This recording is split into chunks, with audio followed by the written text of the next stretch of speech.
जी बच्चा लोग कैसे हो। हम लोग अब आ चुके हैं मैथ की क्लास में, पीजीवीपी वाले वॉल्यूम में, यानी वॉल्यूम 3 में है आप। और वॉल्यूम 3 में जाएंगे आप थोड़ा सा आगे तो आपको पेज नंबर 24.1 मिलेगा, right. Volume 3 page number 24.1 minimum alternative tax. अगर हम वॉल्यूम 3 की बात करें तो हमारा एक टॉपिक ये मैथ रहता है जो हम अब स्टार्ट कर चुके हैं, और आपका जो अगला टॉपिक है इसके बाद जो एक टॉपिक बचा हुआ है वो है आईसीडीएस, राइट। दोनों इंडिपेंडेंट हैं, दोनों को एक दूसरे से कोई मतलब नहीं है, और मैं पहले ही आपको बहुत बार बता चुका हूं। हाँ, खाली इतना है कि आप एएमटी की क्लास लेके आ चुके हो। जो हमारा हम लोग पहले वॉल्यूम 3 में आए थे, डेप्रिसिएशन की, पीजीबीपी की, उसके बाद हम लोग वॉल्यूम 2 में चले गए। वॉल्यूम 2 में हम लोगों ने एएमटी की क्लास कर ली है, राइट। अगर आप एएमटी की क्लास नहीं किए हो और मैथ में आ चुके हो, सेइंग कि sir it is very important और एग्जाम में मैथ का क्वेश्चन आता ही है एक, तो मैं आपसे सिर्फ एक रिक्वेस्ट करूंगा कि आप मैथ की क्लास को बंद करके एएमटी की क्लास स्टार्ट करें। सर अगर आप हमारे ड्यूरेशन सीट के अकॉर्डिंग चल रहे हैं सीक्वेंस में, तब तो आप एएमटी देखते हुए आए हैं। बहुत बार बच्चा टॉपिक के अकॉर्डिंग जज करता है कौन सा टॉपिक करना है, कौन सा नहीं करना, किसको पहले करना है, सेइंग की एग्जाम नजदीक में है, राइट। तो यहां पर आपसे सिर्फ एक छोटी सी रिक्वेस्ट है कि आप इस क्लास को बंद कर दें और एएमटी की क्लास जो है हमारी उसको अटेंड करें। एएमटी की क्लास जब अटेंड करेंगे तो वहां और रेफरेंस मिलेगा कि आपने फर्म की क्लास ले ली है या नहीं, आपने एलएलपी की क्लास ले ली है या नहीं, आपने 10AA की क्लास ले ली है या नहीं, पीजीबीपी की क्लास ले ली है या नहीं, राइट। सीक्वेंस में आइए, मैं क्लास जो आपके ले रहा हूं उसमें सीक्वेंस मैंने बता रखा है। सर एएमटी की क्लास में हम लोग कहां थे? एएमटी की क्लास में हम लोग 115 एएमटी की क्लास में हम लोग 115 जेसी में थे। आज हमारी दो क्लासेस, दो सेक्शन है बेसिकली, एक है 115 जेबी एंड दूसरा है 115 JAA math minimum alternative tax. हम बात कंपनी की करेंगे, हम बात कंपनी की करेंगे इसमें। और जो 115 जेसी था एएमटी की क्लास, इसमें हम लोग एसएससी अदर देन कंपनी की बात करते थे, एसएससी अदर देन कंपनी की बात करते थे, राइट। सर आज आप कंपनी की बात करोगे, कंपनी में प्राइवेट हो, पब्लिक हो, क्लोजली हेल्ड हो, वाइडली हेल्ड हो, लिस्टेड हो, अनलिस्टेड हो, right, including foreign company, domestic हो या फॉरेन कंपनी, सबकी बात होगी। बोला सर ये टेबल क्या है? ये टेबल तो हमारी बुक में नहीं है। आपकी बुक में नहीं है तो अलग से मिला होगा स्टेपलर में। देखो अभी जो हमारी लेटेस्ट एडिशन चल रही है, लेटेस्ट एडिशन में भी आपको जो बुक मिली होगी बुक फॉर्म में, उसमें इस 24.1 के बाद जब आगे जाओगे तो ये टेबल मिलेगा। जब हम लोग आगे जाएंगे नोट्स में 24 के क्वेश्चन चालू हो जाएंगे। क्वेश्चन से पहले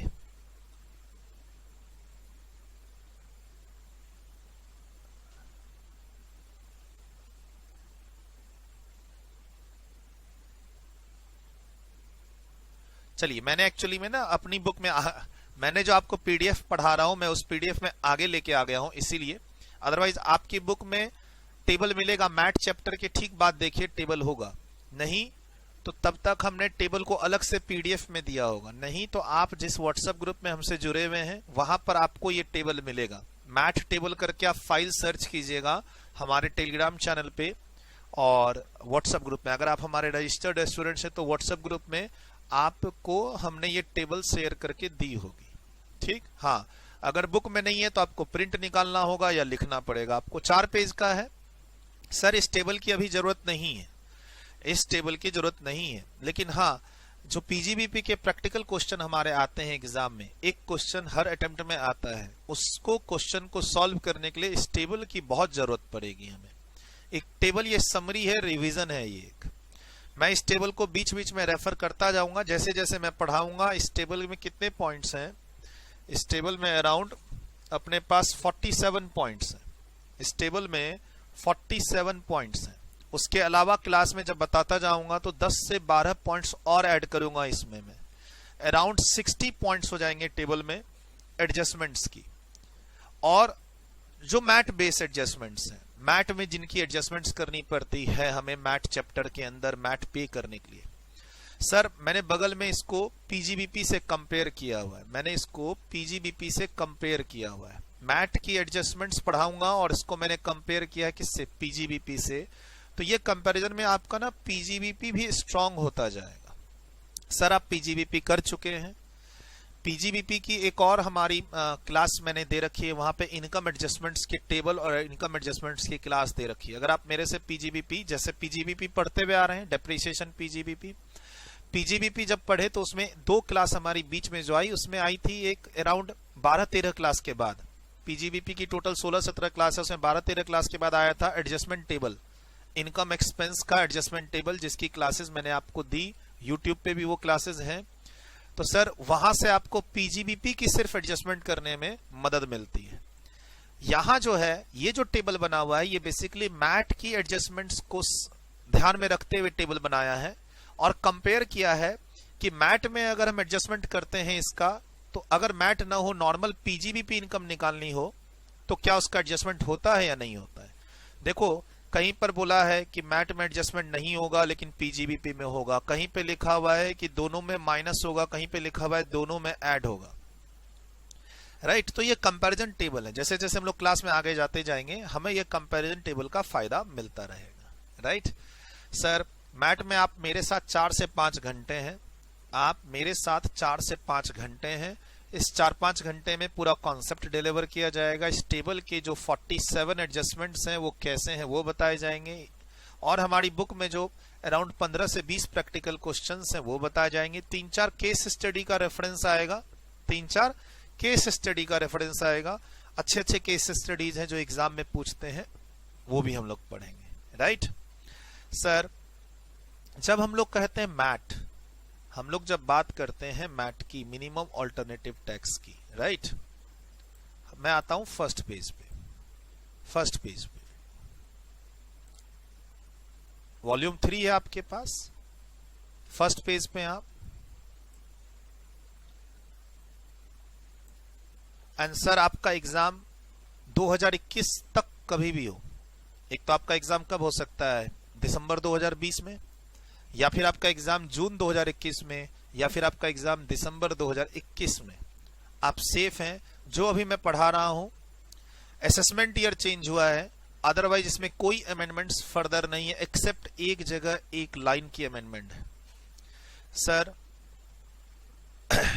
दिसंबर 2020 में आपका एग्जाम है, और या फिर आप रजिस्टर्ड है हमारे यहाँ 2021 के एग्जाम के लिए। मैट की क्लास में खाली ईयर का रेफरेंस चेंज होगा, राइट, ईयर का रेफरेंस होगा, अदरवाइज जो अंदर की कॉन्सेप्चुअल डिस्कशन है उसमें कहीं कोई चेंज नहीं है।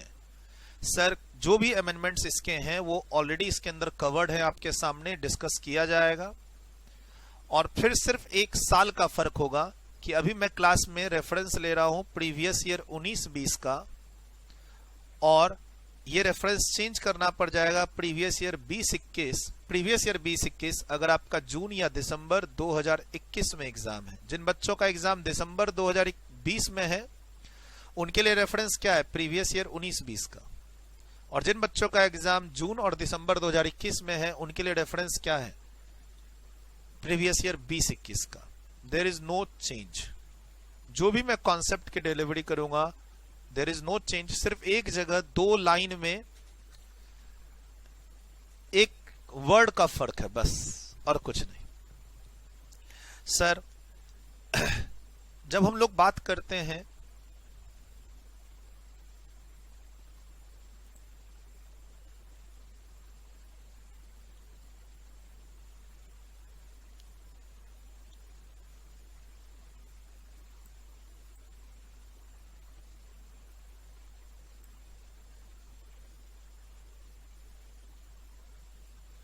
सर जब हम लोग बात करते हैं एसएससी, देखिए मैट में कैसे आना है बेसिकली।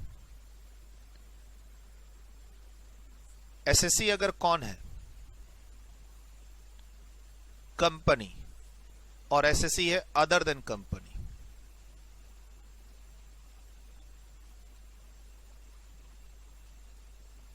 एग्जाम में SSC tax payer LLP firm का क्वेश्चन है। सर जब हम लोग अदर देन कंपनी के क्वेश्चन में आते हैं तब हमारा कॉन्सेप्ट आता है एएमटी का 115 जेसी का। और जब हम लोग company including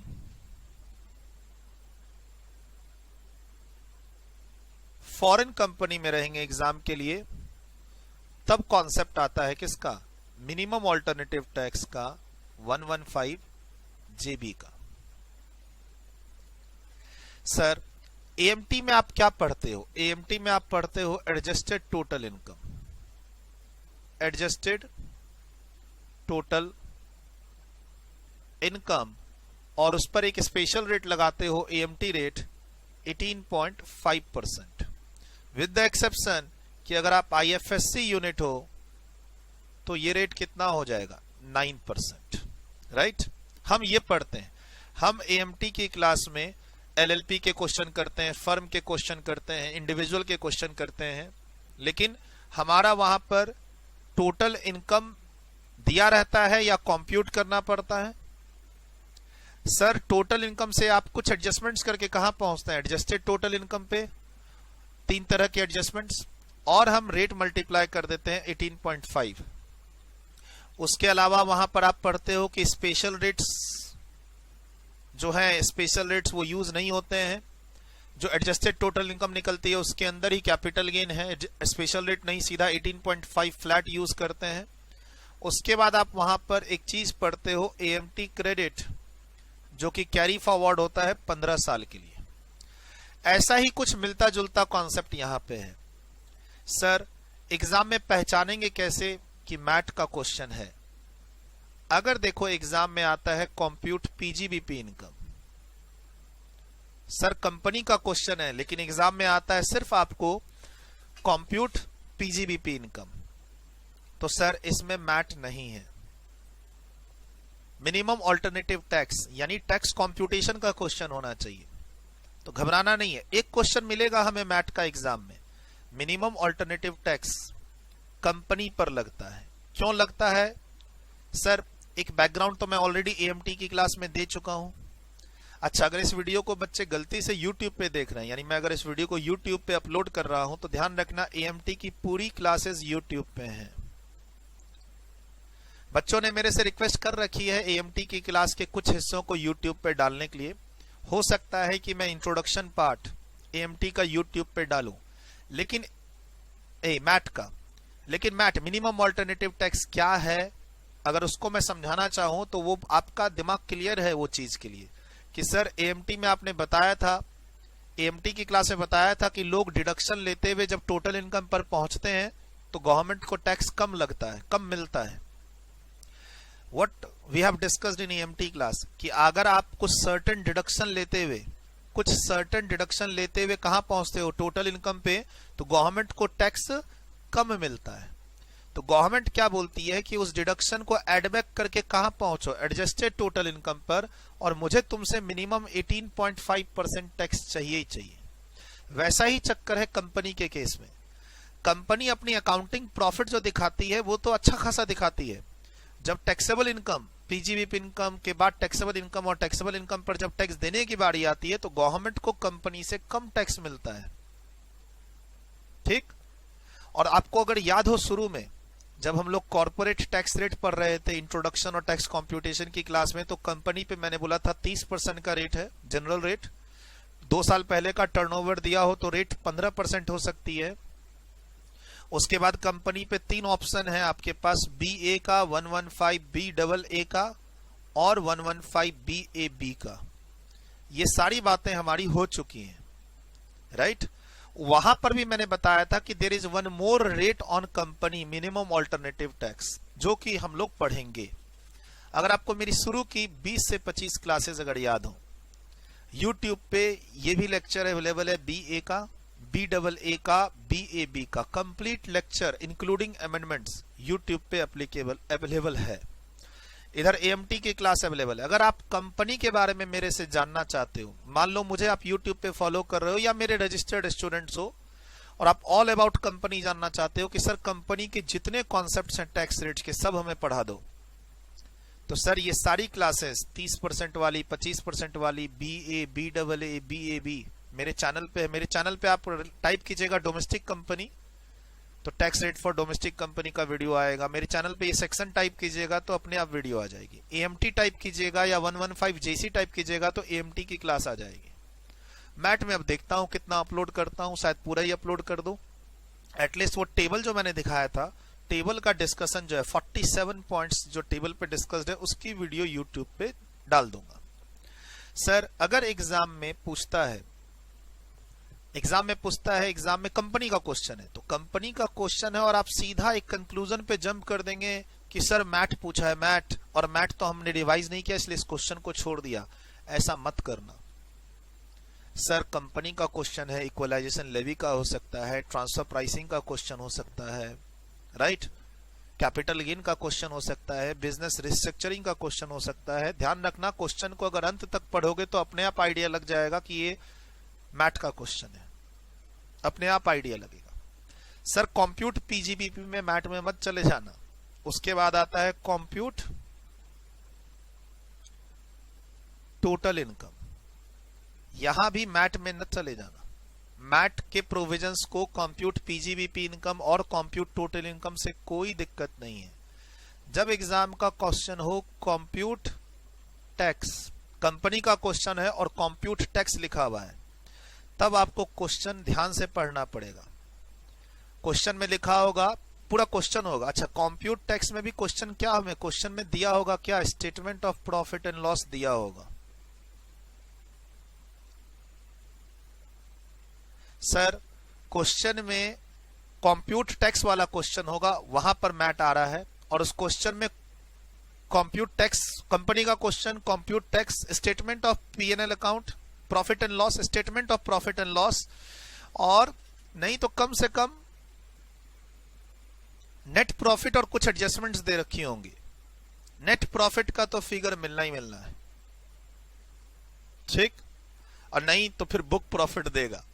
sir compute tax में एक क्वेश्चन पूछता है, इग्नोर सारा स्टेटमेंट ऑफ पीएनएल अकाउंट दिया, statement of profit and loss दिया रहेगा, बोलेगा टैक्स कंप्यूट करो।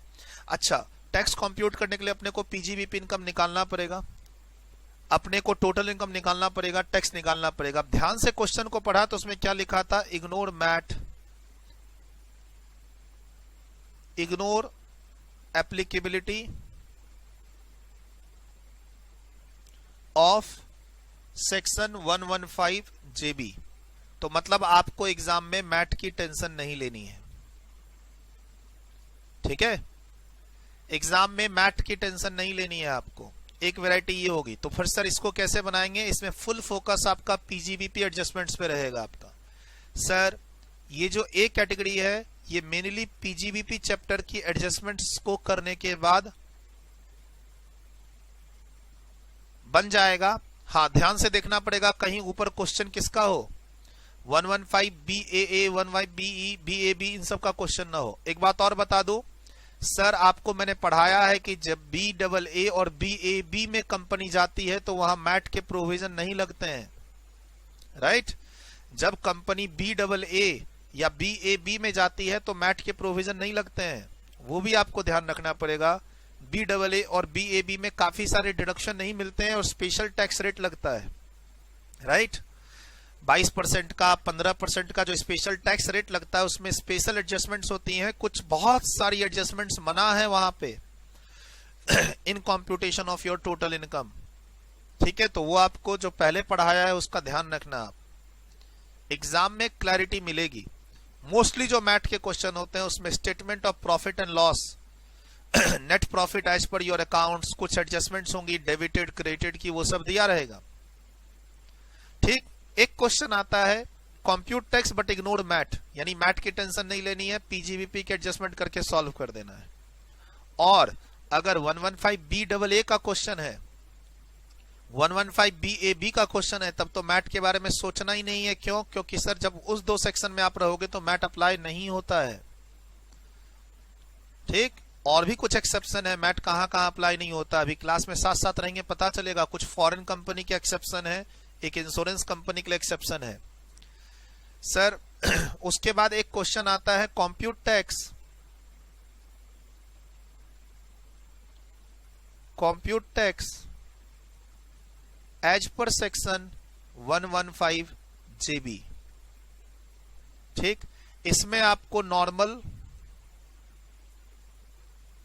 पीजीबीपी एडजस्टमेंट जो हम लोग पढ़ चुके हैं पीजीबीपी चैप्टर में, एडलस की कहानी वो नहीं करनी है सर। पीजीबीपी एडजस्टमेंट जो करते हैं हम लोग, उसमें फिर अदर इनकम को जोड़ के हम लोग कहां पहुंचते हैं, जीटीआई में, टीआई में। ये सब नाटक नहीं करना है अपने को। बोला सर फिर क्या करना है? जो आज सिखाऊंगा वो करना है सर। क्वेश्चन को ध्यान से पढ़ना पड़ेगा। आप अपना डिसीजन लेना चाहते हैं कि मैथ का क्वेश्चन कैसे करना और क्या पूछ रहा है। टाइम बर्बाद नहीं होना चाहिए, गलत नहीं बनना चाहिए। एएमटी से कंफ्यूज ना करना।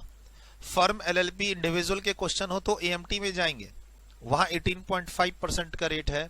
हालांकि मैथ में वही रेट 15% आ चुका है। जो 18.5% का रेट है मैथ का रेट पहले था, अब वो आ चुका है कितने पे, 15% पे। ठीक है, रेट का भी फर्क है, कॉन्सेप्ट का भी फर्क है सर। वो कंपनी पे नहीं लगता, ये कंपनी पे लगता है। यहाँ 15% का रेट है और 9% अगर आईएफएससी यूनिट है। 18.5 पहले होता था, ठीक है। अब सीधा 18.5 की जगह कितना है, 15%, और आईएफएससी यूनिट है तो 9% का रेट है मैथ में। तो बोला सर अगर एग्जाम में क्वेश्चन कंपनी का दिया हुआ है, statement of profit and loss account दिया हुआ है और कहता है compute tax as per section 115 JB, तो आपका पहला स्टेप है कंप्यूट बुक प्रॉफिट। एक नया वर्ड बोला सर, बुक प्रॉफिट तो आप हमें फर्म की क्लास में पढ़ाते थे। तो बेटा फर्म की क्लास से बाहर निकल जाओ ना। फर्म की क्लास में जो बुक प्रॉफिट निकालते थे, वो फर्म में पार्टनर को फिर क्या रेम्युनरेशन देना है उसको के लिए हम लोग कंप्यूट करते थे। पूरे सिलेबस में आपका जो वर्ड है बुक प्रॉफिट, वो कहां आया है, फर्म की क्लास में। फर्म की क्लास में बुक प्रॉफिट जो वर्ड आता है वो पार्टनर को कितना रेम्युनरेशन देना है, 90%, 60%, उसके लिए आता है। अदरवाइज बुक प्रॉफिट मतलब हम लोग मैथ की क्लास में है 115 जेबी में। एग्जाम का क्वेश्चन क्या है, compute book profit for a limited, बस आप मैथ की क्लास में।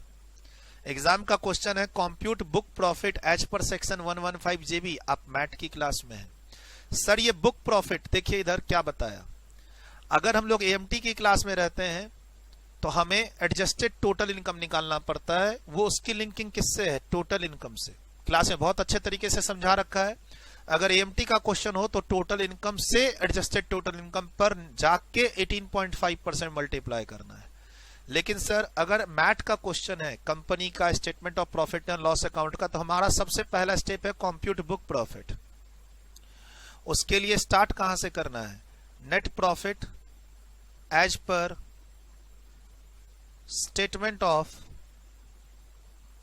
Profit and loss. ये हमारा पहला लाइन है, स्टार्ट यहां से करना है। उसमें अब हमें एडजस्टमेंट्स करने हैं, कुछ एडजस्टमेंट प्लस और माइनस, ऐड और लेस। ये एडजस्टमेंट करने के लिए आपको नॉर्मल पीजीबीपी की क्लास में नहीं जाना है सर। ये जो ऊपर वाला एडजस्टमेंट किया आपने नॉर्मल पीजीबीपी के एडजस्टमेंट्स, पीजीबीपी की क्लास में जो सीखते हैं 43B की adjustments, TDS not deducted, excess paid to relatives, ठीक है, कैश पेमेंट, जो नॉर्मल पीजीबीपी के एडजस्टमेंट्स पढ़ते हैं वो एडजस्टमेंट नहीं है आज। नेट प्रॉफिट लेना है, वही जैसे पीजीबीपी में पहली लाइन लिखते हैं net profit as per statement of profit and loss, वही लाइन लिखनी है। लेकिन एडजस्टमेंट्स आज की क्लास का करना है एड और less as per explanation 1 to section 115 JB subsection 2, इसकी एडजस्टमेंट करनी है सर। ये देखिए एडजस्टमेंट्स, पहले पेज को छोड़ रहा हूं मैं, तीसरे पेज पे आ गया। 24.3 में देखिए क्या लिखा हुआ, explanation 1 to section 115 JB subsection 2। Book profit को कंप्यूट करने के लिए, देखो मैथ देना है तो बुक प्रॉफिट कंप्यूट करनी पड़ेगी। बुक प्रॉफिट के लिए जो पहली लाइन लेंगे profit as per your PNL, और वहां से हम एडलेस करेंगे एज पर दिस एक्सप्लेनेशन। जो दिया है उसी की एडजस्टमेंट करनी है। जब आप ये सब एडजस्टमेंट कर लोगे तो कहां पहुंच जाओगे, बुक प्रॉफिट पे। इस बुक प्रॉफिट पर जब आप रेट मल्टीप्लाई करोगे कितना, 15%, तो आपका क्या आ जाएगा, minimum alternative tax, right sir. ये बुक प्रॉफिट का लेवल चेक करेंगे 1 करोड़ से अधिक है या नहीं और 10 करोड़ से अधिक है या नहीं, और फिर हम ऐड क्या करेंगे इसमें, सरचार्ज। सर वही सरचार्ज क्या 7 और 12%, अगर डोमेस्टिक कंपनी है तो 2% और 5% अगर फॉरेन कंपनी है तो। फिर इसमें सेस ऐड करेंगे 4% health and education cess. Sir यही रेट 9% हो जाएगा अगर आप क्या है IFSC यूनिट है तो। यही रेट कितने पे आ जाएगा, 9% पे आ जाएगा। तो सर ये स्टेप्स हैं। अगर आपसे एग्जाम में पूछा compute tax as per section 115 JB, तो आपको नॉर्मल एडजस्टमेंट्स नहीं करनी है, प्रॉफिट एंड लॉस अकाउंट से नेट प्रॉफिट को पिक करना है। उसके बाद जो आज की क्लास में हम लोग कोई 25-30 एडजस्टमेंट्स पढ़ेंगे। 25-30 एडजस्टमेंट पढ़ाओगे सर, कोई दिक्कत नहीं है, सब क्लास के अंदर ही याद हो जाएंगे। टेबल भी तो है 47 एडजस्टमेंट का सर, टेबल भी तो है 47 एडजस्टमेंट्स का, सब क्लास में याद करा दूंगा। और टेबल में और 12-13 एडजस्टमेंट्स ऐड करवाऊंगा, टोटल अराउंड 60 के आसपास हो जाएंगे। सर मैथ का क्वेश्चन क्लास के अंदर ही सॉल्व होगा, और एग्जाम के लिए खाली बस एक बार जो आपको पढ़ना है बस। ठीक, सारे क्वेश्चन, सारे केस स्टडीज, सारे इफ बट एनालिसिस सब क्लास के अंदर कराऊंगा। चालू तो कर दिया, right. Sir compute book profit, compute tax था मैट में, कंप्यूट टैक्स था, टैक्स निकालने के लिए बुक प्रॉफिट निकालना पड़ेगा। सर बुक प्रॉफिट तो पहले भी आया था बेटा, वो फर्म की क्लास में आया था, वहां से बाहर निकल जाओ। अभी हम लोग 115 JB की एडजस्टमेंट करेंगे तब आएगा बुक प्रॉफिट। उस बुक प्रॉफिट पे 15% का टैक्स ही क्या होता है, मैट। फिर उसको अलग बात है कि अभी कंपेयर करेंगे नॉर्मल टैक्स। भाई इसको कंपेयर करना पड़ेगा अपने को, किससे, नॉर्मल टैक्स से, और इन दोनों में हायर का कॉन्सेप्ट है। सर मिनिमम ऑल्टरनेटिव टैक्स, अगर आपका नॉर्मल टैक्स से ज्यादा है मिनिमम ऑल्टरनेटिव टैक्स, तो आपको मिनिमम ऑल्टरनेटिव टैक्स देना। ये कंपैरिजन तो वैसे ही चलेगा ना जैसा AMT की क्लास में बताया। AMT की क्लास में भी तो आपको नॉर्मल टैक्स और AMT को कंपेयर करना पड़ता था।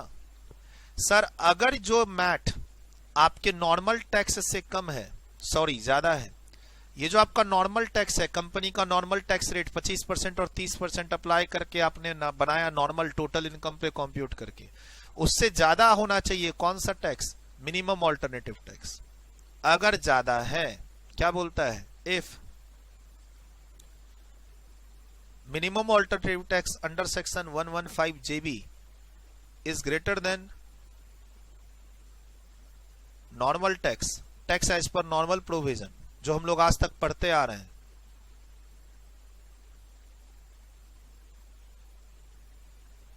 GTI TI कैपिटल गेन है तो स्पेशल रेट, ये सब। सर अगर ऐसा है तो आपकी बुक प्रॉफिट, अगर ऐसा है तो बुक प्रॉफिट ही क्या हो जाएगी आपकी, डिम्ड टोटल इनकम।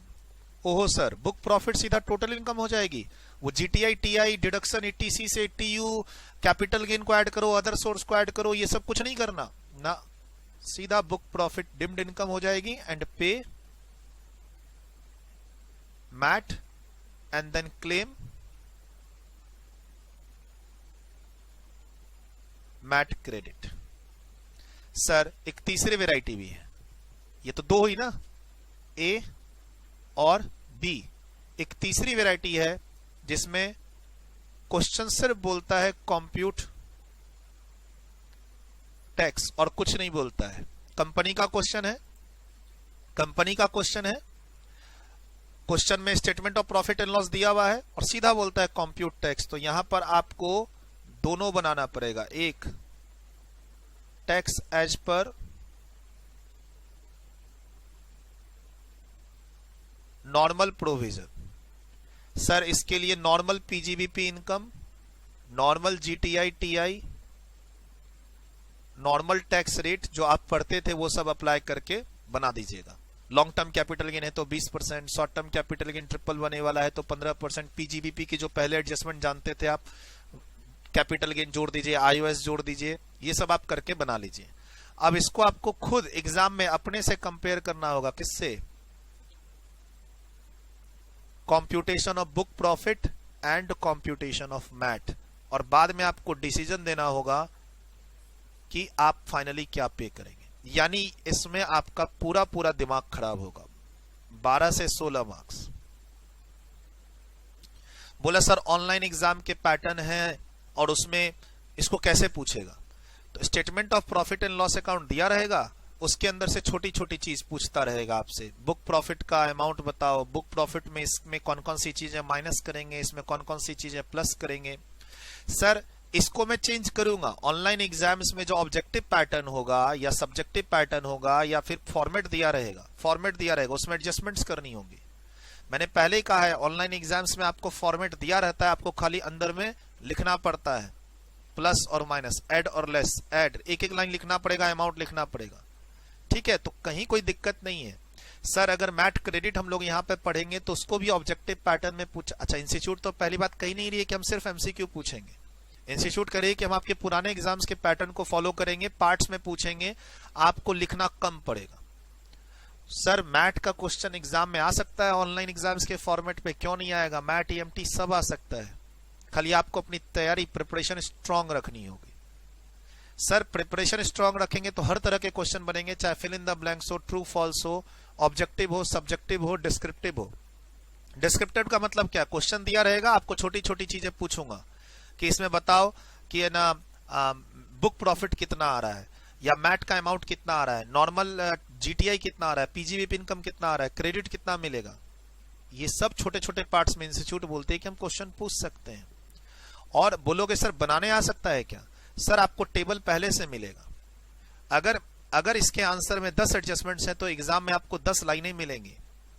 आपको एडजस्टमेंट्स का नाम लिखना और अमाउंट लिखना है, एडजस्टमेंट का नाम लिखना और अमाउंट लिखना है। आप कौन सा एडजस्टमेंट करना चाहते हैं मैट का, डेप्रिसिएशन रिलेटेड एडजस्टमेंट, अमाउंट लिखना है। इसको लिखने में कितना टाइम ही लगेगा आपको लाइन ड्रॉ नहीं करना है, लाइन ड्रॉ पहले से मिलेगा, फॉर्मेट पहले से मिलेगा। हेडिंग आपको लिखना है कॉम्प्यूटेशन ऑफ बुक प्रॉफिट, या हो सकता है वो पहले से लिखा मिले, कॉम्प्यूटेशन ऑफ बुक प्रॉफिट पहले से लिखा मिलेगा।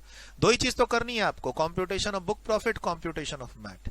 सर लेकिन ये करना पड़ेगा आपको अगर एग्जाम प्लेन है। क्या, कॉम्प्यूट टैक्स। बोला सर समझ में नहीं आया, मैट का क्वेश्चन था क्या। ये था कंपनी है, प्रॉफिट एंड लॉस अकाउंट दे रखा है और लिखा है कॉम्प्यूट टैक्स, और इग्नोर मैट नहीं लिखा हुआ है, कुछ नहीं लिखा, तो आपको दोनों बना के आना पड़ेगा। सर लिखिए इसको, अलग से फ्रेश पेज मैट स्टार्ट कीजिए।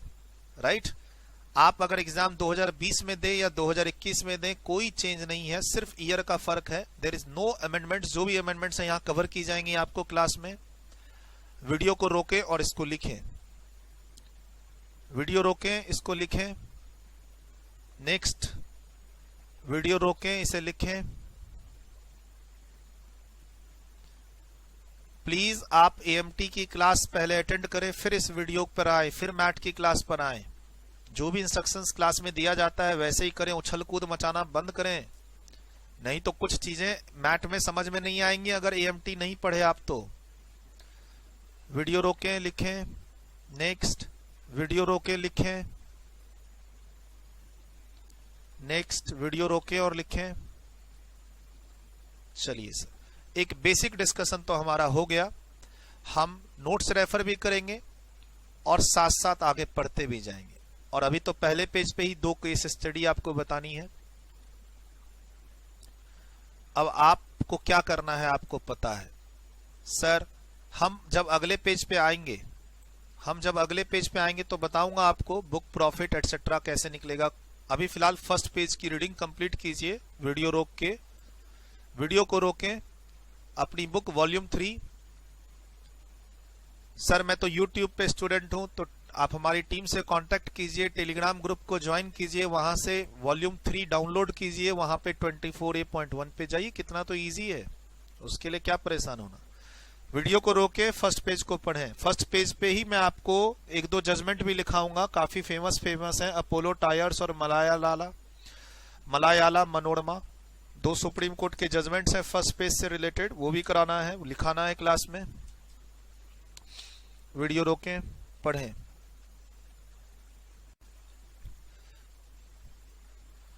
सर हम लोग अब आ चुके हैं थ्योरेटिकल पोर्शन पे, और अभी इस पेज की रीडिंग करने के बाद ध्यान रखिएगा कि हम लोग वैसा ही एएमटी में जैसे हम लोग पढ़े थे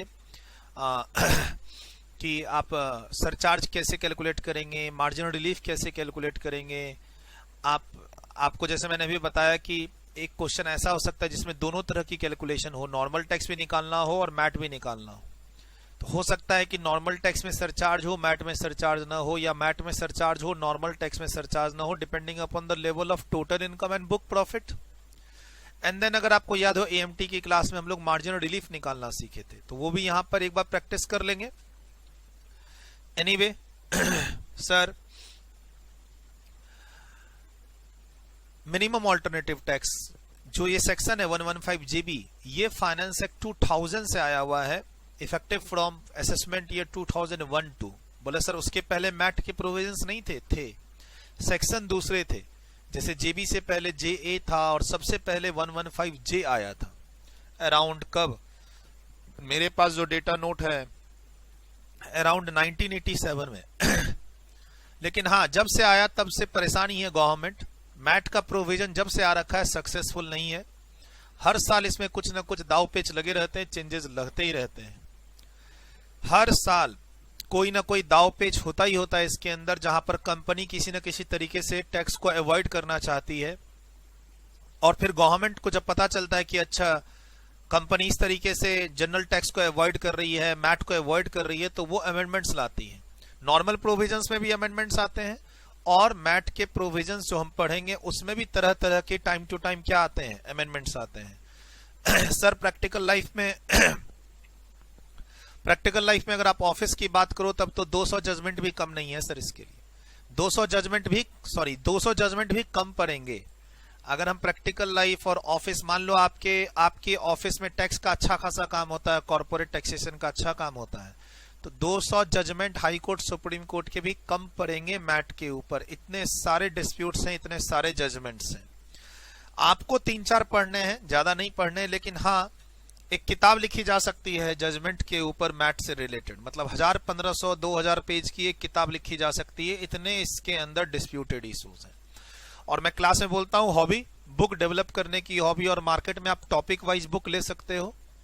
मैट पर भी बुक है corporate taxation, applicability of MAT on company, MAT issues पर रिलेटेड अगर आप बुक ढूंढने जाओगे टैक्समैन की वेबसाइट पे या फिर दुकानों पे जो प्रोफेशनल बुक रखते हैं, आपको बुक्स मिलेंगी मैट के ऊपर भी।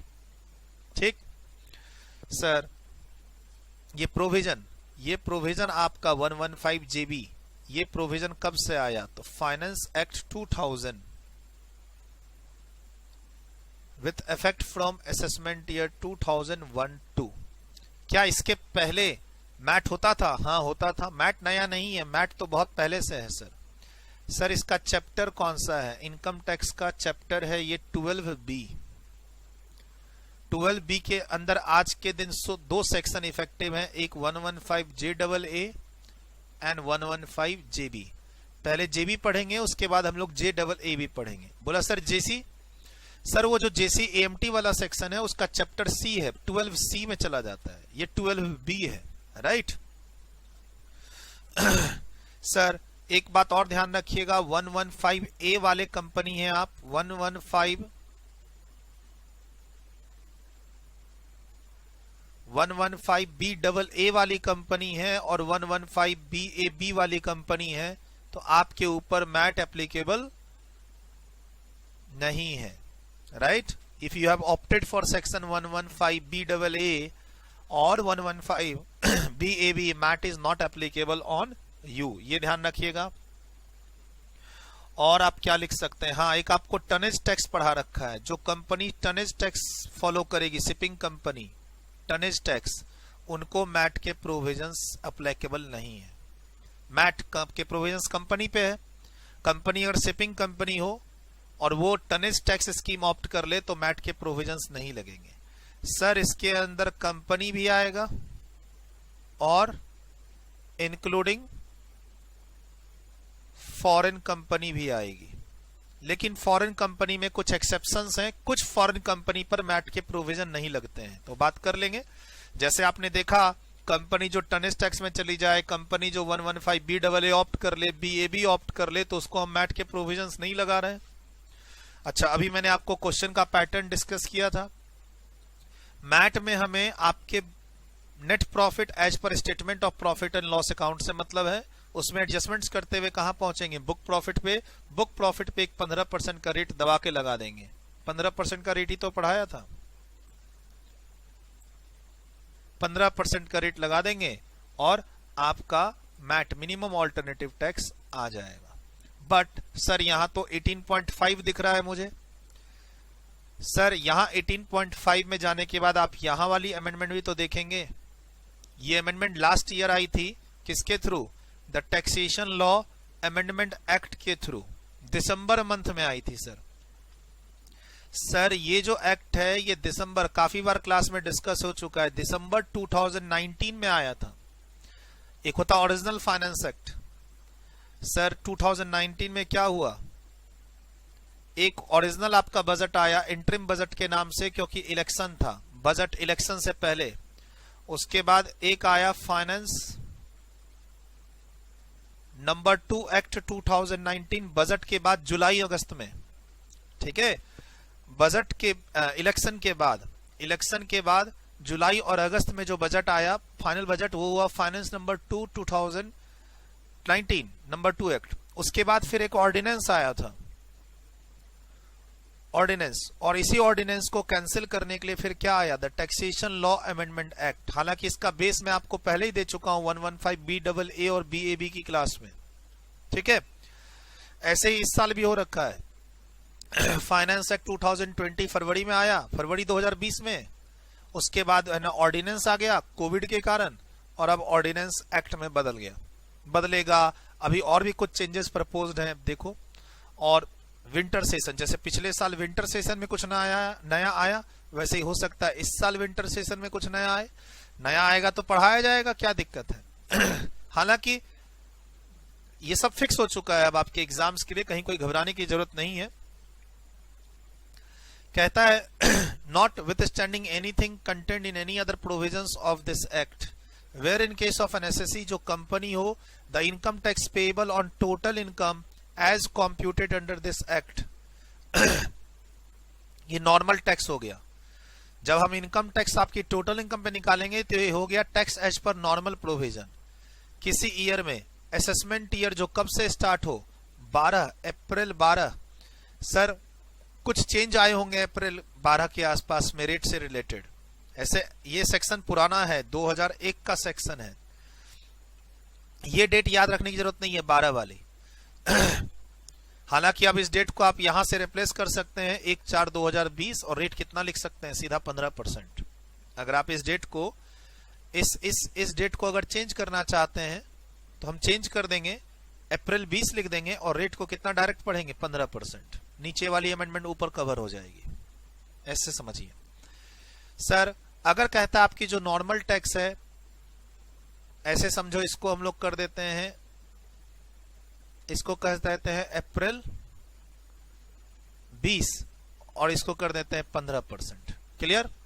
तो फिर पढ़ते हैं income tax payable on the total income as computed under this act in respect of any previous year relevant to the assessment year commencing on or after 1 April 2020 is less than 15% of your book profit, then तुम्हारी book profit ही deemed income होगी और उस पर आपको rate कितना, 15% देना पड़ेगा। देखिए यहां पर लिखा हुआ है, अगर आपका प्रीवियस ईयर उस असेसमेंट ईयर से कनेक्टेड है जो असेसमेंट ईयर स्टार्ट अप्रैल 20 में हो रहा है, यानी असेसमेंट ईयर 20-21 ऑनवर्ड्स, आपकी अगर टैक्स ऑन टोटल इनकम कम है 15% ऑफ योर बुक प्रॉफिट से, तो बुक प्रॉफिट को ही हम क्या मानेंगे, टोटल इनकम, और टैक्स कितना देना पड़ेगा, 15% के रेट से।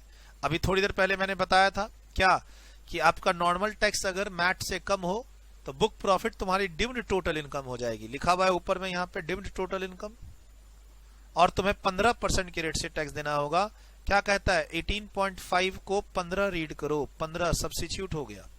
Provided that for the previous year जो असेसमेंट ईयर से कमेंस्ड कहां से हो रहा हो, 20 से, the provision of this section shall have the effect as if 18.5 is replaced with substituted with 15%। तो इफेक्टिव रेट कितना हो गया मैट में कंपनी के ऊपर, 15%।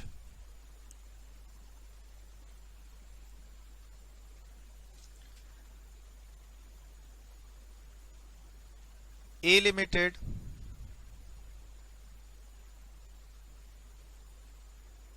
डोमेस्टिक कंपनी, ठीक है, 115 जेबी अगर अप्लाई हुआ तो टैक्स रेट कितना होगा 15% प्लस सरचार्ज कितना होगा। If book profit, total income नहीं लिखेंगे यहां पे, बुक प्रॉफिट अगर 1 करोड़ से अधिक होगी तो सरचार्ज 7%, और अगर बुक प्रॉफिट 10 करोड़ से अधिक होगी तो surcharge 12%, plus health and education cess कितना 4%। ये ध्यान रखना है डोमेस्टिक कंपनी। अगर आप डोमेस्टिक कंपनी हो तो section 115 JB if MAT is applicable then rate 15%, surcharge 7 and 12%, cess 4%। हमेशा ध्यान रखना वर्ड बुक प्रॉफिट, ये टैक्स भी किस पे अप्लाई होगा, बुक प्रॉफिट पे, नेट प्रॉफिट पे नहीं। ठीक, लिखिए इसको।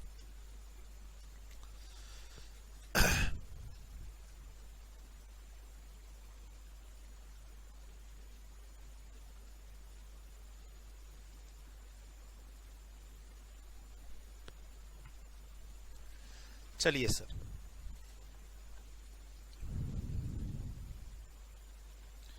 अब सर हमने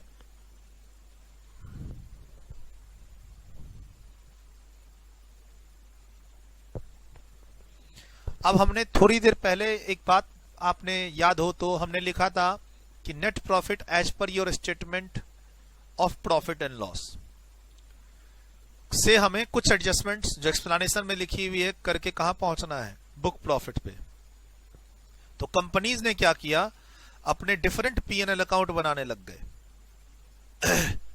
प्रॉफिट एंड लॉस अकाउंट जो है उसमें उन्होंने एडजस्टमेंट करनी चालू कर दी, गलत तरीके से प्रेजेंटेशन बनाना चालू कर दिया, ताकि जब हम मैट के एडजस्टमेंट्स करें तो बुक प्रॉफिट कम ही निकल के आए। क्या किया कंपनी ने, जब हमने बोला कि कंपनी को अपनी बुक प्रॉफिट निकालने के लिए टोटल इनकम नहीं देखना है, कंपनी को अपनी बुक प्रॉफिट निकालने के लिए क्या देखना है, net profit as per your statement of profit and loss account. तो कंपनियों ने क्या किया, नेट प्रॉफिट जो कंपनी का प्रॉफिट एंड लॉस अकाउंट था उसको इस तरीके से बनाने लग गए कि बुक प्रॉफिट कम निकले। प्लानिंग, मैंने क्या कहा, मैट जब से आया है तब से कंपनी भी परेशान है, गवर्नमेंट भी परेशान है। क्यों, क्योंकि गवर्नमेंट मैट लेना चाहती है, कंपनी मैट देना नहीं चाहते, और कंपनी फिर अपने हिसाब से फिर क्या करती है, उसमें कुछ ना कुछ वो कुकिंग करती है, एडजस्टमेंट्स करती है। तो हुआ ये कि इन्होंने स्टेटमेंट जो था प्रॉफिट एंड लॉस का उसी को गलत तरीके से बनाना शुरू किया कि चलो एओ जो इनकम टैक्स ऑफिसर है वो तो बुक प्रॉफिट के लिए बेस क्या लेगा, नेट प्रॉफिट, चलो हम लोग अकाउंट्स ही गलत बना देते हैं। ठीक है, 2 तरह के अकाउंट्स बना देते हैं, चलो ऐसा करते हैं, 2 तरह के फाइनेंशियल स्टेटमेंट बना देते हैं, एक इनकम टैक्स का फाइनेंशियल स्टेटमेंट अलग बना देते हैं और एक जो अपने शेयर होल्डर को दिखाएंगे उसका अलग बना देते हैं। ठीक, तो इनकम टैक्स ने फिर थोड़ा सा यहाँ पे क्या किया, चेंजेस किए और क्या बोला, जो तुम कंपनीज एक्ट में, तुम कंपनी हो, जो तुम कंपनीज एक्ट को फॉलो करके अपना अकाउंट्स बनाओगे और वो तुम्हारा ऑडिटर साइन करेगा, तुम्हारे एजीएम में वो अगर अप्रूव्ड हो गया, सेलेक्ट हो गया, हम वही वाला कंपनी अकाउंट्स का नेट प्रॉफिट लेंगे अपनी बुक प्रॉफिट के कैलकुलेशन के लिए। राइट, क्या कहा इनकम टैक्स एक्ट ने कि भाई जो तुम कंपनीज एक्ट के अकॉर्डिंग अपना statement of profit and loss बनाओगे, उसकी फिर ऑडिट होगी, फिर एनुअल जनरल मीटिंग में वो ऑडिटेड अकाउंट जो होगा वो शेयर होल्डर उसे एक्सेप्ट करेंगे। राइट, हम उसी को बेस लेके वहीं से उठाएंगे क्या, आपका profit as per your book, net profit as per your statement of profit and loss, और उसमें हम अपनी एडजस्टमेंट्स करके कहां पहुंचेंगे, बुक प्रॉफिट। अब आप देख लो आप कैसा पीएनएल अकाउंट बनाना चाहते हो, हमें 2 पीएनएल अकाउंट मत दो, वही वाला दो जो आपने कंपनीज एक्ट के अंदर बनाया। कुछ एक्सेप्शन है, जैसे बैंक, इंश्योरेंस कंपनी और इलेक्ट्रिसिटी कंपनी, इनके अपने एक्ट कहते हैं पीएनएल अकाउंट बनाने के लिए अपने हिसाब से, तो हम वही ले लेंगे। कहता है every assessee being a company other than a company referred in clause B को छोड़ के, shall for the purpose of this section prepare its statement of profit and loss for the relevant year in accordance with the provision of schedule 3 of the Companies Act 2013। Sir पुराना schedule 6 चलता था 1956 वाला, बोला सुनो, तुम अपना statement of profit and loss account ना companies act के शेड्यूल 3 के अकॉर्डिंग बनाओ, और वही ऑडिटेड होना चाहिए, वही अडॉप्टेड बाय शेयर होल्डर होना चाहिए। हम वहीं से उठा लेंगे क्या, net profit as per statement of profit and loss, B को छोड़ के। तो बी में क्या कहता है, बी में कहता है कि वो कंपनियां जिनके लिए अलग से एक्ट बने हुए हैं, जिनको उनके एक्ट गवर्न करते हैं statement of profit and loss के लिए, तो हम वहां से ले लेंगे। जरूरी नहीं कि उनको शेड्यूल 3 फॉलो करना। आप जानते हो किसको, बैंक्स को, इलेक्ट्रिसिटी कंपनी को और इंश्योरेंस कंपनी को शेड्यूल 3 फॉलो करने की जरूरत नहीं है। इनके रेस्पेक्टिव एक्ट देते हैं फॉर्मेट किस तरीके से फाइनेंशियल अकाउंट्स बनेगा। तो ये 3 नाम के लिए ध्यान रखना, ये पॉइंट क्या कहता है। Being a company to which second proviso to subsection 1 of section 129 is applicable. बोला सर ये कौन कंपनियां हैं, बगल में लिखा दिया, banking company, electricity company, insurance company. लिख लीजिए, banking company, insurance company, electricity company.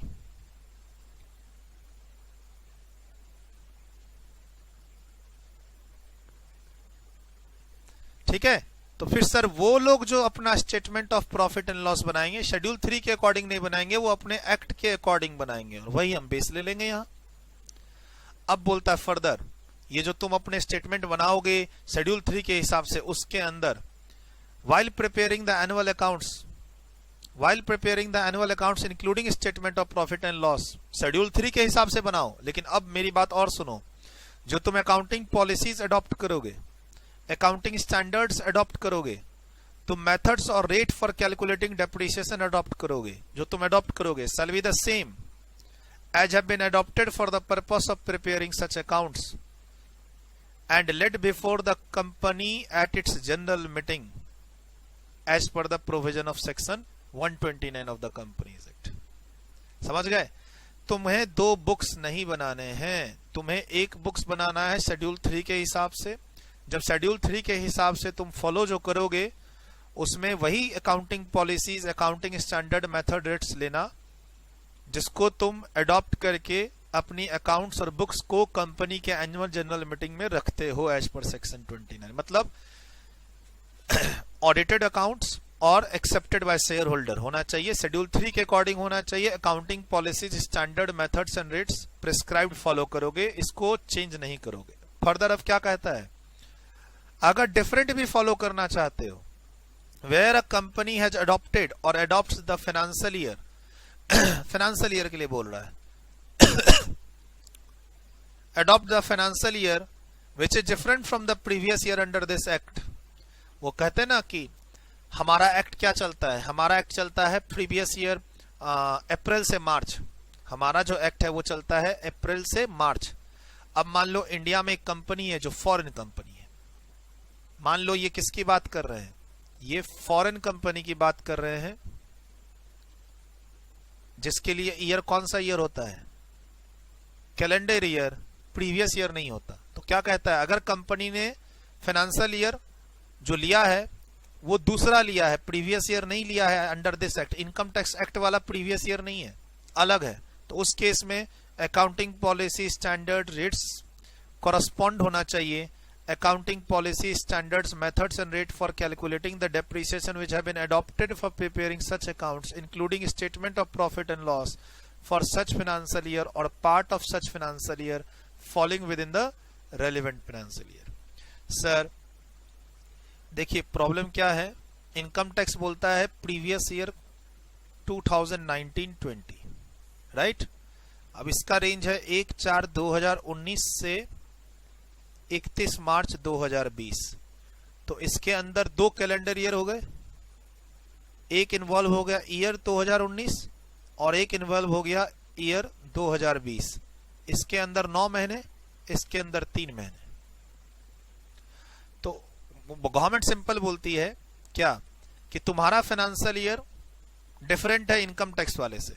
अब तुम 2 साल के बुक्स के बेस पर तुम क्या बनाओगे, एक इनकम टैक्स के लिए बनाओगे फाइनेंशियल स्टेटमेंट, तो तुम्हारे पॉलिसी सेम होने चाहिए, चेंज नहीं होने चाहिए। अकाउंटिंग पॉलिसी, रेट्स, स्टैंडर्ड सब सेम होना चाहिए।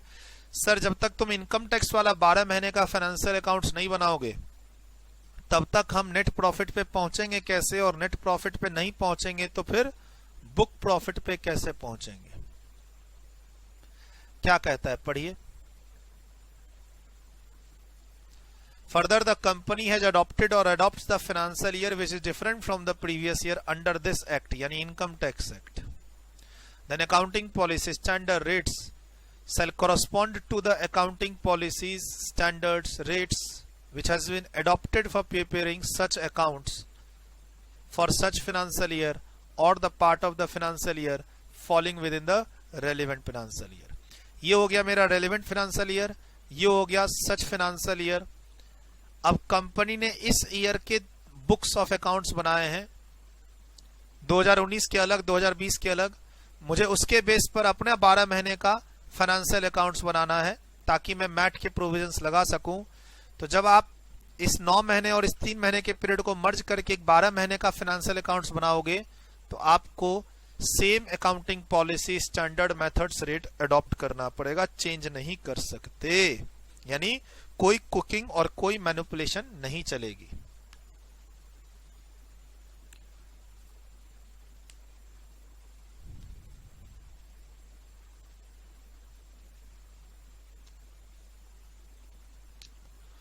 एग्जाम के लिए थोड़ा सा यहां पे थ्योरी क्वेश्चन आता है, इस चीज को तो कम से कम ये वाला पोर्शन तो याद कर ही लेना। एग्जाम के लिए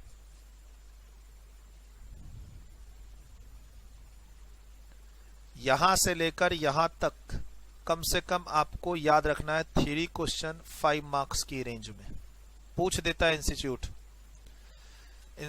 पूछ देता है कि आप जो अकाउंट्स बनाओगे उसमें क्या फॉलो करोगे। मैट के लिए, मैट की कंप्यूटेशन के लिए जो अकाउंट्स है, statement of profit and loss account है, वो जो हम अडॉप्ट करते हैं उसमें क्या कॉन्सेप्ट है समझाएं। तो आपको शेड्यूल 3, एक्सेप्शन, उसके अलावा अकाउंटिंग पॉलिसीज पर लिखना होगा जितना मैंने मार्क किया है, राइट। अब आपके पास कुछ पेजेस खाली हैं, उस पेजेस पर लिखिए। आपके पास 2 पेजेस खाली हैं, एक तो 23.4, उसके अलावा एक पेज आपके पास खाली है 24.2। और या फिर ऐसा कीजिए ना, मैट में काफी कुछ लिखाना है मुझे, रजिस्टर पे ही जहां पर आपने ये सारी बातें लिखी थी, आप रजिस्टर पे आ जाइए जहां पर आपने ये सारी बातें इधर वाली लिखी थी। ये तो आपने बुक पे नहीं लिखी होगी ना, इतनी जगह है बुक पे। सर आप अपने रजिस्टर पे आ जाइए जहां पर आपने ये सारी बातें लिखी थी। कुछ इंपॉर्टेंट पॉइंट्स है, केस स्टडी है इससे रिलेटेड, बुक्स ऑफ अकाउंट्स के जो फॉर्मेट हैं उससे रिलेटेड कुछ केस स्टडी है, वो मैं आपको लिखा दूं। लिखिए, पहला डायरेक्ट क्वेश्चन आता है थ्योरेटिकल इंस्टीट्यूट का। पहला केस स्टडी है, केस लॉ जिसको कह सकते हैं, सुप्रीम कोर्ट का Apollo tyres limited versus CIT. जो अभी अभी हम लोग पढ़े कि आपका statement of profit and loss companies act के अकॉर्डिंग होना चाहिए, उस पर भी वैसा ही सिमिलर जजमेंट हमारे पास है। हालांकि अब जजमेंट की वैल्यू खत्म हो जाती है। क्यों जजमेंट की वैल्यू क्यों खत्म हो जाती है? क्योंकि लॉ के अंदर ही ये सब बड़ी बातें आ गई ना, 115 जेबी के अंदर ही ये सारी बातें आ गई। हम लोग 115 जेबी का सबसेक्शन 1 पढ़ रहे हैं।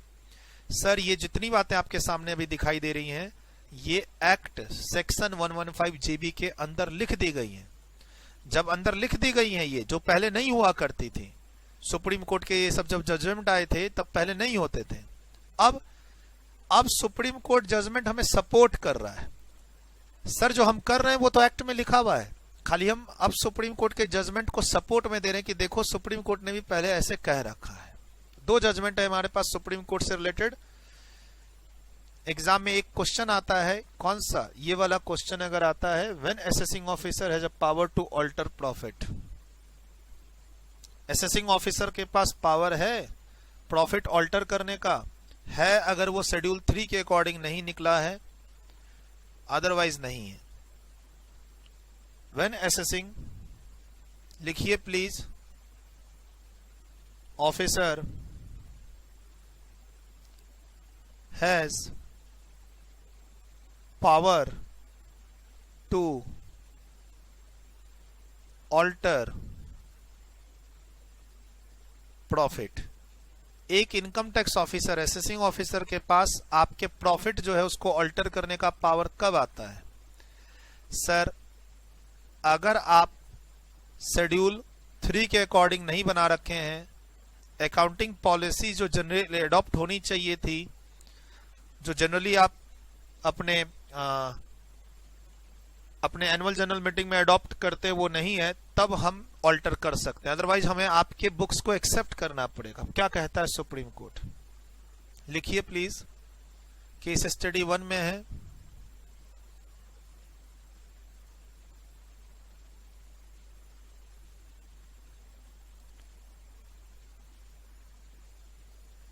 Where the statement of 5-6 line लिखाऊंगा, profit and loss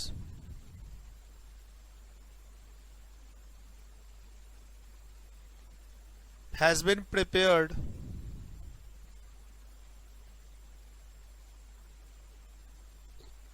in accordance with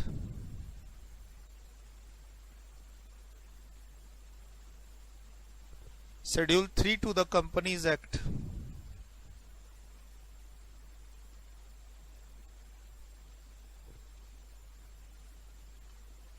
(2013)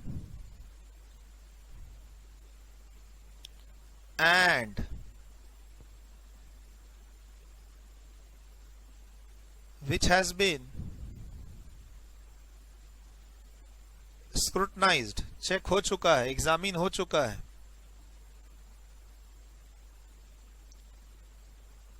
and certified by the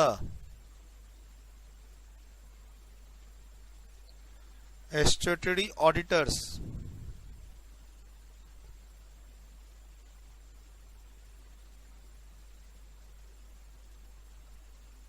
and relevant authorities,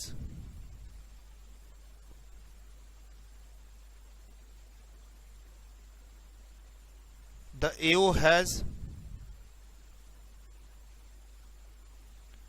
no power to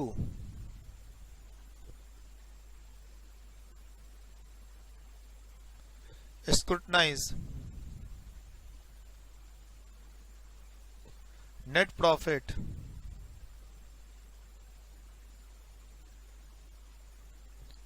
in the statement।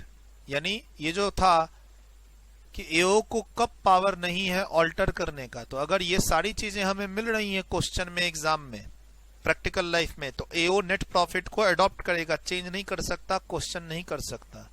AO has no power, यानी वो नेट प्रॉफिट जो दिया है उसी को आगे बेस लेके बुक प्रॉफिट पे पहुंचेगा, वो नेट प्रॉफिट को क्वेश्चन चेंज नहीं कर सकते। No power to scrutinise, examine ही नहीं करेगा तो चेंज कैसे करेगा? In the statement of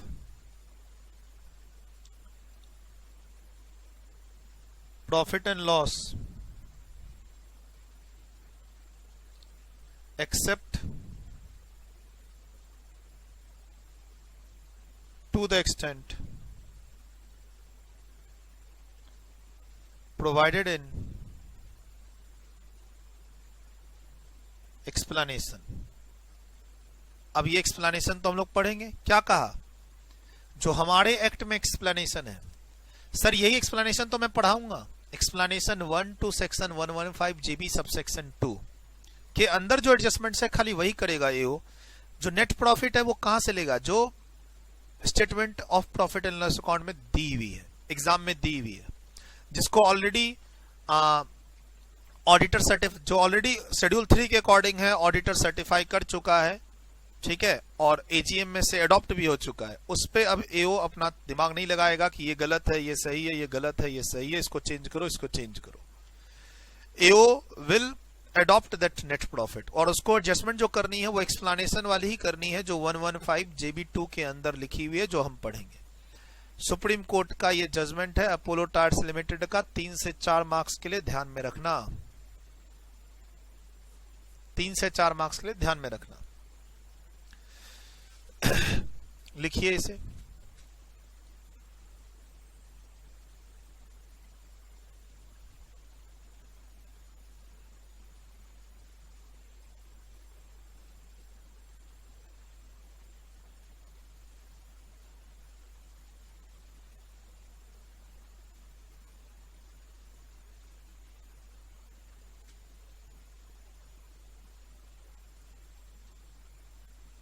schedule 3 के अकॉर्डिंग बना हुआ है, स्क्रूटनी एंड सर्टिफाइड है ऑडिटर से, तो फिर आपको पावर नहीं है चेक करने का, सिर्फ आप एडजस्टमेंट कर सकते हो जो एक्सप्लेनेशन में दे रखी है।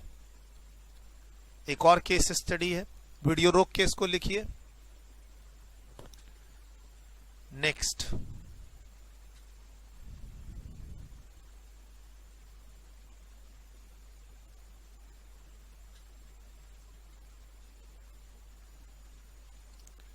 नेक्स्ट जो केस स्टडी है वो भी ऐसी ही मिलती जुलती है सुप्रीम कोर्ट की, लेकिन वो डेप्रिसिएशन के पॉइंट ऑफ व्यू से है।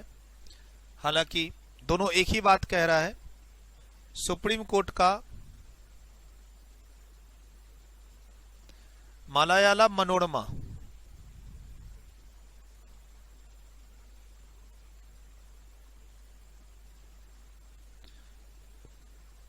कंपनी लिमिटेड, सुप्रीम कोर्ट का ये जजमेंट है। साइटेशन हमें एग्जाम के लिए नहीं याद करनी पड़ती, इसलिए मैं यहां नहीं लिख रहा हूं साइटेशन और ईयर, ये नहीं लिख रहा हूं। क्या है ये जजमेंट? ये जजमेंट भी सेम ही चीज कहता है। सवाल क्या है, पॉइंट कह सकते हो, क्वेश्चन कह सकते हो। एग्जाम में क्वेश्चन पूछता है पर्टिकुलर होके, डेप्रिसिएशन को लेके एग्जाम में क्वेश्चन पूछता है कि एसएससी ने इनकम टैक्स वाला डेप्रिसिएशन रेट अडॉप्ट करके अपना बुक्स बना रखा है, लेकिन बुक सर्टिफाइड है, अडॉप्टेड इन एजीएम है, क्या करे? एओ उसको चेंज करे या पावर है कि नहीं है? तो ये जजमेंट बोलता है सुप्रीम कोर्ट का कि नहीं, एओ के पास पावर नहीं है चेंज करने का। If the books is following, वो मतलब बिना चेंज ऑफ पॉलिसी के वो इनकम टैक्स वाला रेट फॉलो कर रहा है, which is certified, audited and adopted in the AGM, तो एओ के पास पावर नहीं है उसको चेंज करने का। वो उसी नेट प्रॉफिट को एक्सेप्ट कर ले, उसी डेप्रिसिएशन को एक्सेप्ट कर ले जो दिया हुआ है क्वेश्चन में। उसके बाद जो एडजस्टमेंट करना है करेंगे हम लोग। क्वेश्चन क्या है जिस पर आपको मलायाला मनोरमा का ये जजमेंट कोट करना है एग्जाम में? लिखिए, x limited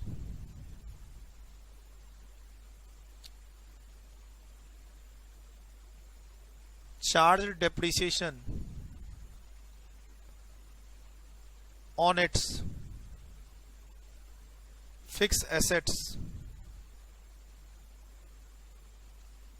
at the rate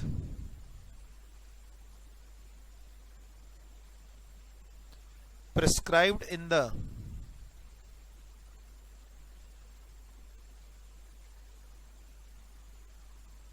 income tax rules. However, AO has disallowed the same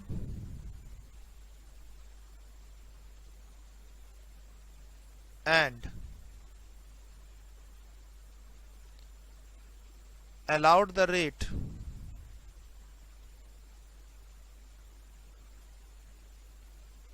as prescribed. अच्छा, जब इस चैप्टर को कंप्लीट करने में पहुंचेंगे तब 2-3 जजमेंट और है हमारे पास, लॉन्ग टर्म कैपिटल गेन को लेके, डिडक्शन को लेके, वो भी आएगा, एडवांस टैक्स और इंटरेस्ट को लेके 2-3 है। इस चैप्टर के खत्म होने पर 2-3 और मिलेंगे। ये फर्स्ट पेज से कनेक्टेड था, एनुअल अकाउंट्स की बात हो ही रही थी फर्स्ट पेज पे, तो मुझे लगा ये दोनों यहां पे बता देता हूं। Allowed the rate prescribed in the Companies Act 2013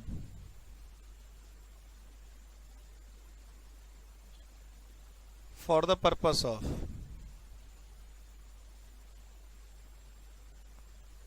computation of book profit, JB, for the previous year, examine the legality of action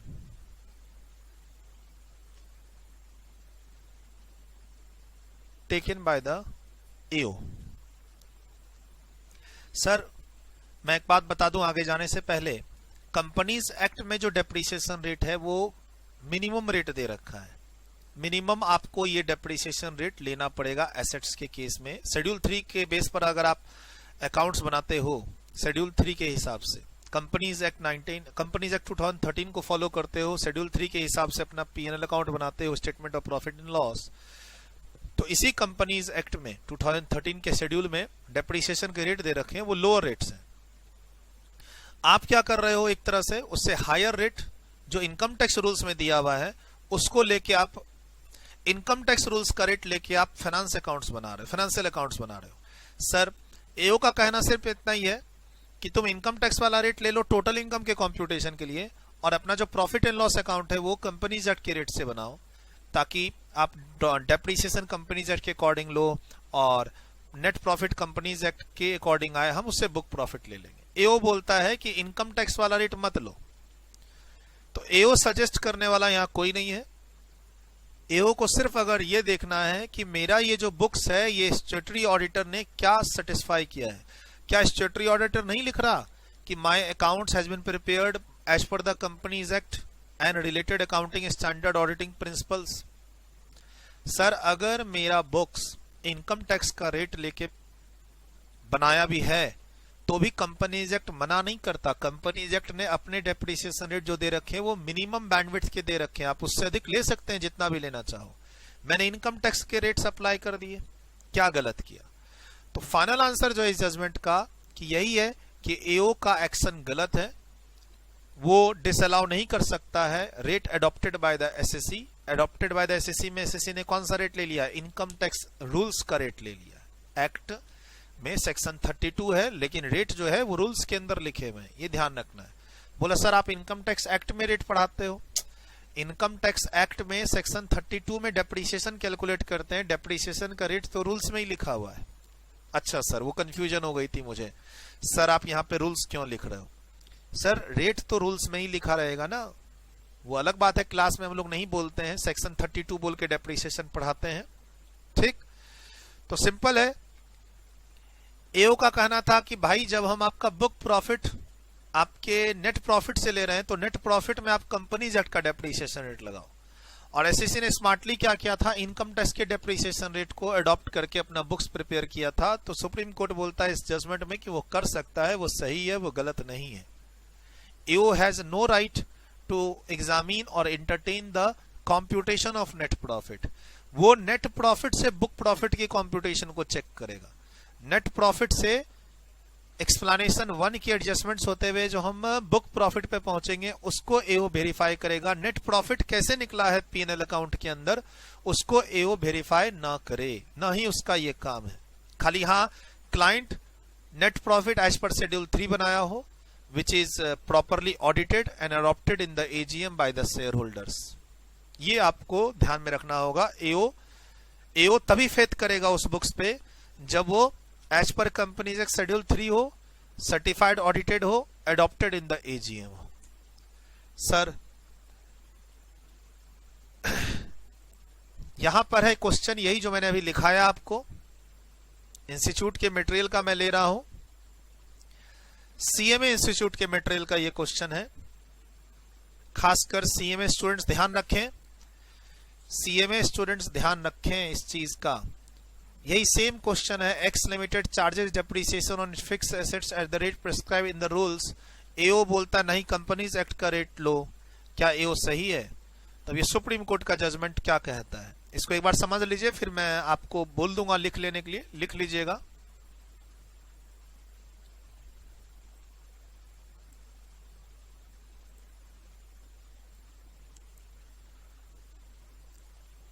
The issue is settled by Supreme Court in Malayala Monorama Company Limited, the Apex Court has observed that for the purpose of computation of book profit under Section 115 JB, the assessing officer power is restricted to examine whether the books of accounts are certified by the authority and it is properly maintained as per Companies Act or not. Thereafter, he only have a limited power of making addition or deduction as per the explanation of Section 115 JB. Assessing officer does not have the jurisdiction to go behind in and the net profit shown in the profit and loss account except to the extent as provided in the explanation. Where the assessee is consistently charging depreciation in the books of accounts at the rate given in the rules.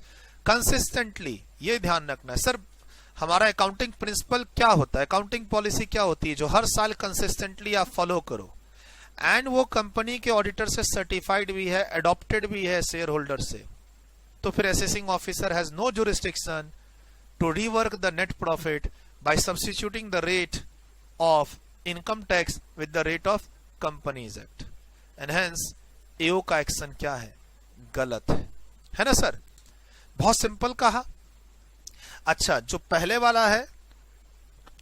वाला supreme Court का judgement है Apollo tyres, वो एक general discussion है, similar है, हालांकि similar है। पहले वाला जो जजमेंट है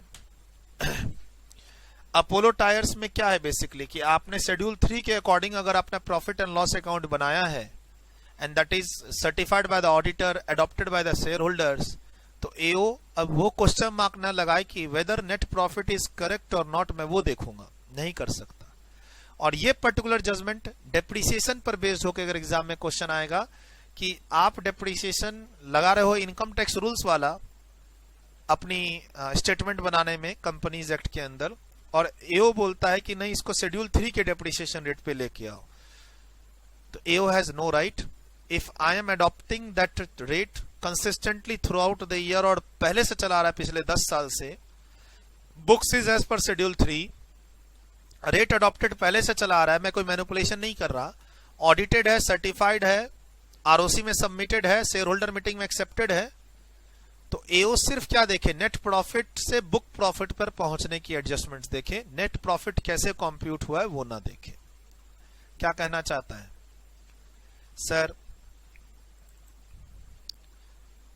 देखो बहुत सिंपल है,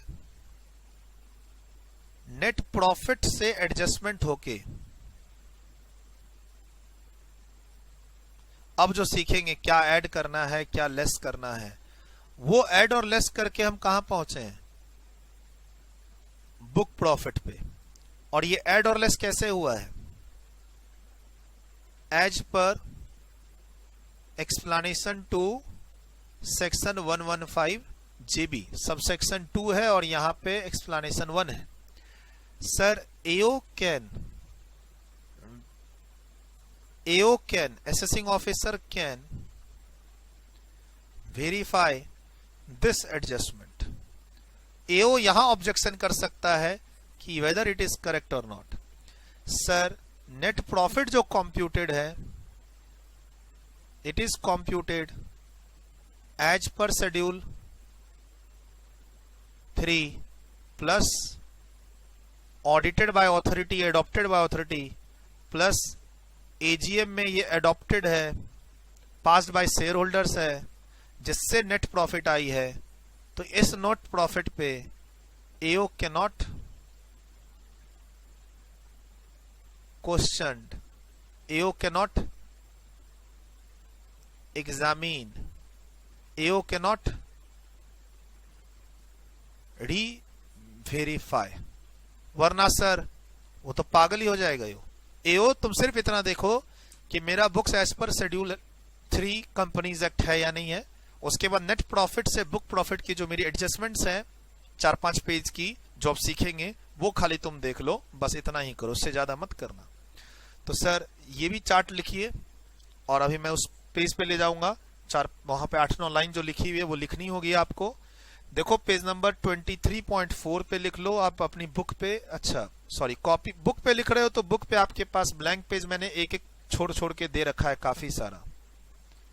फिर भी मुझे लगता है ना कम पड़ जाएगा। मैंने 24.4 भी ब्लैंक रखा हुआ है, 24.6 भी ब्लैंक रखा हुआ है, 8 भी ब्लैंक रखा हुआ है, 10 भी ब्लैंक रखा हुआ है। आप देखोगे हर अल्टरनेट पेज, आप अपनी बुक देखोगे, हर अल्टरनेट पेज को मैंने ब्लैंक रखा हुआ है जानबूझ के, ताकि आप जब रिवीजन करते समय कोई नोटिंग करो तो कर सकते हो। राइट, आप इसको अभी रजिस्टर पे लिख रहे हो, बहुत सारी चीज लिखाऊंगा, बहुत सारी चीज बताऊंगा। उसके बाद जब एक बार और जब अपने से पढ़ोगे एग्जाम से पहले, तो आप कॉपी की चीज को उस ब्लैंक पेज पे लिखते जाना, फेयर करते जाना। अभी तो कॉपी पे चलने दो, ठीक सर।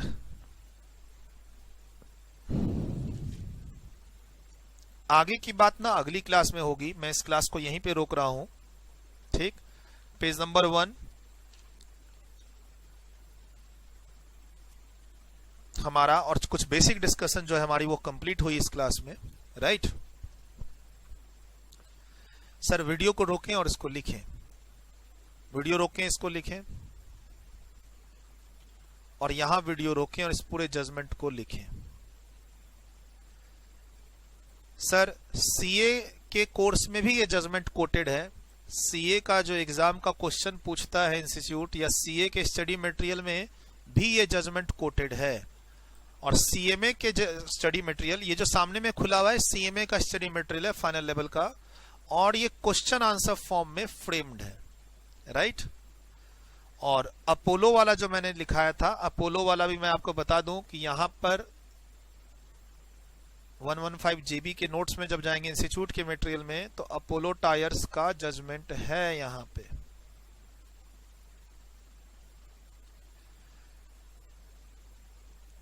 ये देखिए, अपोलो टायर्स लिमिटेड, ये रहा 4 लाइन का अपोलो टायर्स लिमिटेड का जजमेंट। ऐसे ही 3-4 और हैं, टोटल 4-5 हैं जो आपको एग्जाम के लिए तैयार करना है। मजा आएगा, घबराना नहीं है, अभी तो शुरुआत हुई है। चलिए लिखिए इसे। सर, 4 से 5 मार्क्स का वेटेज रहेगा।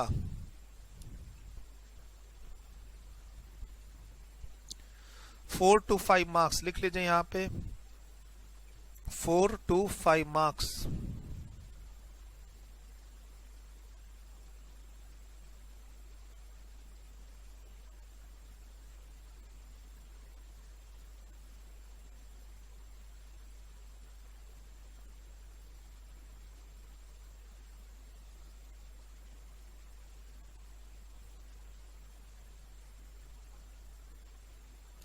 वीडियो रोकें, लिख लें इसको, और फिर अगली क्लास में मिलेंगे। राइट, अगले सेशन में मैं आपको क्या बताऊंगा, अगले सेशन में मैं आपको